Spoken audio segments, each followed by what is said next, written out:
بسم اللہ الرحمن الرحیم۔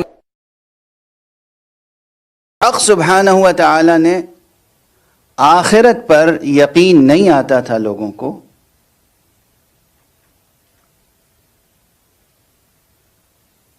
تو ایک چیز ایسی بنائی جس سے انسان آخرت پر یقین کرنے کے قابل ہو جائے، وجداناً، اور وہ ہے خواب۔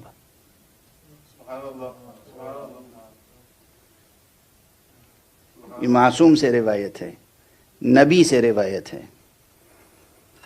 کہ خواب، مرے ہوں کو آپ خواب میں دیکھتے ہیں، چلتا پھرتا دیکھتے ہیں، اور یہی نہیں کہ جو کچھ آپ کے ذہن میں ہے سوچ کے سوئے تھے وہی دیکھتے ہیں، نہیں، خواب کی قسمیں، بعض ایسے رویائے صادقہ ہوتے ہیں کہ اس میں حقیقتیں منکشف ہوتی ہیں، حقیقتوں کی طرف اشارے ہوتے ہیں، بشارتیں ہوتی ہیں، انذار ہوتا ہے۔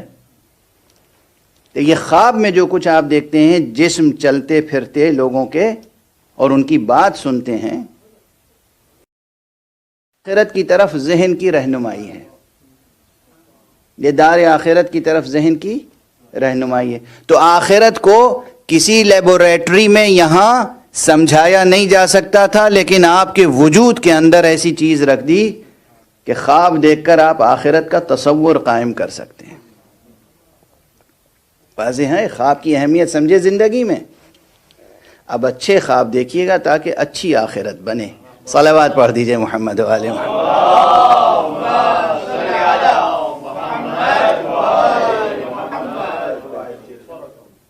اپنی پلکوں پہ ایسے خواب سجائیے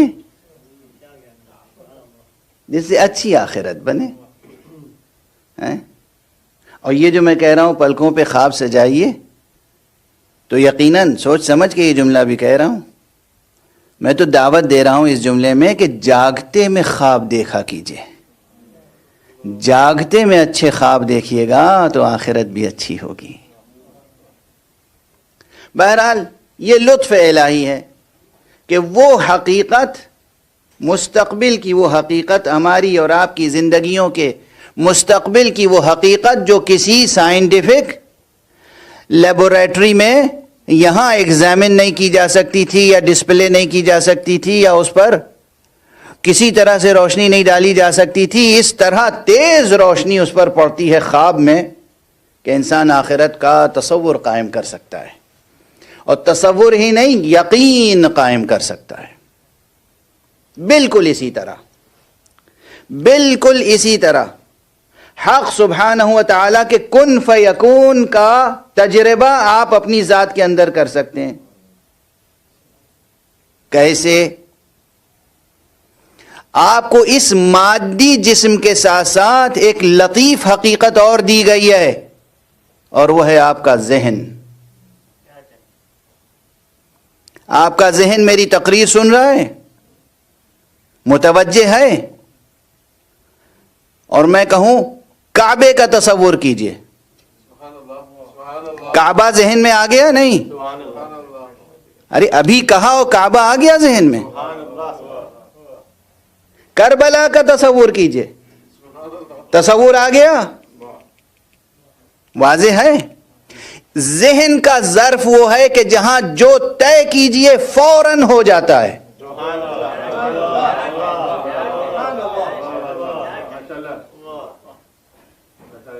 اور یہ ذہن کسی آئنسٹائن نے آپ کو نہیں عطا کیا ہے، جس نے یہ ذہن عطا کیا ہے اس کا سجدہ کرنا نہ بھولیے گا۔ صلوات پڑھ دیجئے محمد و آل محمد۔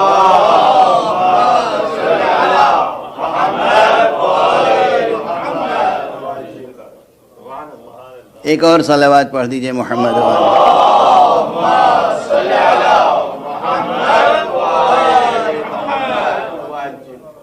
اپنے ذہن کا کرشمہ دیکھا؟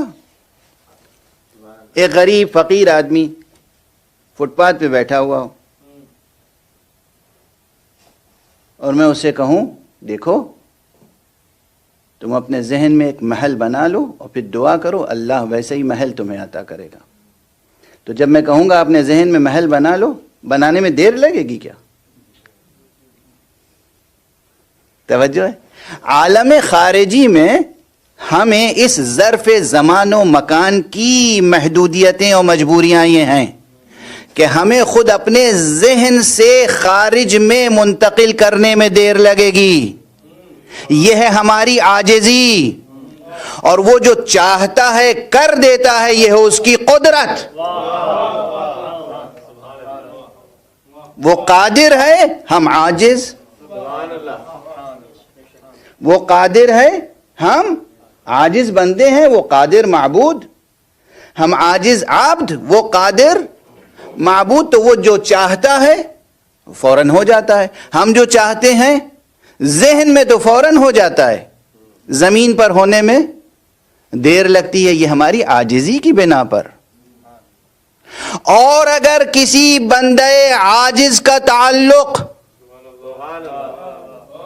اس معبود قادر سے ہو جائے تو پھر یہ بھی ہوتا ہے کہ وہ گٹھلیاں زمین میں بوتا ہے اور درخت فوراً تیار ہو جاتا ہے، میوے بھی آ جاتے ہیں، اور چند ساعتوں میں باغ کا باغ لگ جاتا ہے ہرا بھرا. اور سلمان جو بندہ تھا، غلام تھا کسی کا، وہ آزاد ہو جاتا ہے. ایک صلوات پڑھ دیجئے محمد و آل محمد.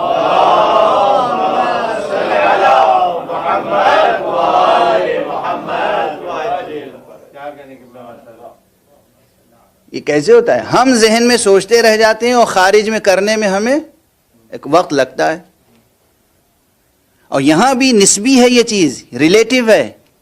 جس کے وسائل کم ہوں، ایک غریب آدمی، فقیر آدمی سوچے محل تعمیر کرے، ایک دیوار اٹھانے میں عمر گزر جاتی ہے. اور کہیں کوئی سرمایہ دار جس نے سارے فقیروں کا مال خود غصب کر رکھا ہے،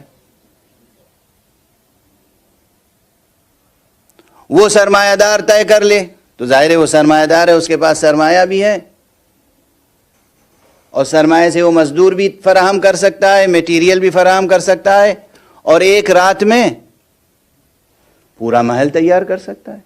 تو نسبی ہوا یا نہیں ہوا؟ ایک شخص جس کے پاس وسائل نہیں ہیں وہ نہیں کر سکتا، یا کرنا چاہے تو وقت چاہیے. جو کام کوئی دوسرا 10 سال یا 50 سال میں کرے گا، وہ کوئی صاحب قدرت اور صاحب سرمایہ 1-2 دن میں یا ایک شب میں کر سکتا ہے. جب انسانوں میں یہ تفاوت ہے تو وہ خالق متعال جو چیز جس شے سے متعلق اس کی مشیت ہو جائے، ادھر مشیت متعلق ہوئی اور پھر ارادہ متعلق ہوا. یہیں پہ فرق ہے. کچھ چیزیں اس کی مشیت میں ہوتی ہیں، ارادے میں نہیں ہوتی. کچھ چیزیں اس کی مشیت میں ہوتی ہیں لیکن اس سے اس کی رضا متعلق نہیں ہوتی. مشیت میں ہے مگر وہ راضی نہیں ہے. مشیت میں ہے مگر امر فعلی، اذن فعلی نہیں ہے. اسی لیے کبھی وہ امر کرتا ہے مگر چاہتا نہیں ہے کہ وہ کام ہو. کبھی وہ منع کرتا ہے اور چاہتا ہے کہ وہ کام ہو. مفسرین، متکلمین حیران ہیں یہیں پر. 2 باتیں میں نے عرض کی، مثال ابھی دے دوں. اس نے آدم اور حوا کو منع کیا کہ اس شجرے سے پھل نہ کھانا، منع کیا، نہیں فرمائی، مگر چاہا کہ یہ کھائیں. مشیت متعلق ہوئی. حضرت ابراہیم سے کہا بیٹے کو ذبح کرو، امر کیا نا، مگر چاہا نہیں کہ بیٹا ذبح ہو. دونوں قرآنی مثالیں ہیں، دونوں قرآنی مثالیں ہیں. حضرت آدم نے کیا کہا تھا؟ یہ بیٹے اسماعیل، میں خواب دیکھ رہا ہوں کہ تمہیں ذبح کر رہا ہوں. تو بیٹے نے کیا کہا؟ بابا آپ وہ کام کیجئے جس کا آپ کو حکم دیا گیا ہے. نبی کا خواب ہے، حکم ہوتا ہے. تو امر تھا مگر پروردگار کی طرف سے اذن فعلی نہیں تھا. مراتب سمجھے آپ؟ مراتب واضح ہو رہے ہیں؟ تو مشیت اور ارادے کی بحث ہے مشکل.